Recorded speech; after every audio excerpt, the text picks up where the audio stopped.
கேரள மாநிலம் மூணார் அருகே கல்லாறு பகுதியில் சாலையில் வலம் வந்த காட்டு யானை படையப்பா திடீரென சாலையில் நிறுத்தப்பட்டிருந்த வாகனங்களை எட்டி உதைத்ததோடு அங்கிருந்த மக்களை விரட்டியதால் பரபரப்பு ஏற்பட்டது. அந்த காட்சிகளை பார்க்கலாம். என்ன பின்னாடி என்ன நீ பின்னாடி போன வாடா வாடா வாடா சன்னே சன்னே வா. அது 2 ஸ்டெப்ல வந்துரு சன்னே, பின்னாடி வா.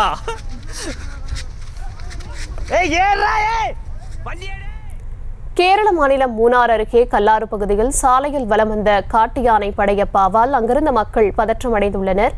விவரங்களுடன் இணைகிறார் செய்தியாளர் பாலாஜி. பாலாஜி, விவரங்களை வழங்கலாம்.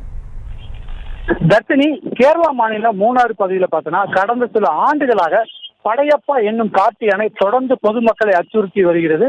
குறிப்பா பார்த்தோன்னா குடியிருப்பு பகுதிக்குள் புகுறும் காட்டு யானை அந்த பகுதியில் மக்களை விரட்டுவதும், மேலும் அங்கு உள்ள கடைகளை அடித்து சேதப்படுத்துவதும், மேலும் கடைகளில் வைக்கப்பட்ட உணவுப் பொருட்களை எடுத்து உண்பதுமாக பொதுமக்களை அச்சுறுத்தி வந்தது.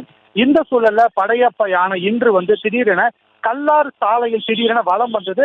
யானையை சற்றும் எதிர்பார்க்காத அந்த பகுதியா வழியா வந்த வாகன ஓட்டுநர்கள் வாகனத்தை நிறுத்தியிருந்தனர்.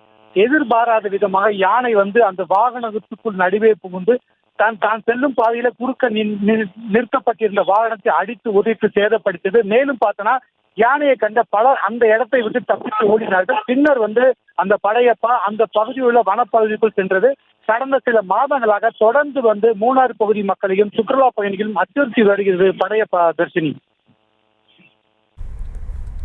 விவரங்களுக்கு நன்றி பாலாஜி.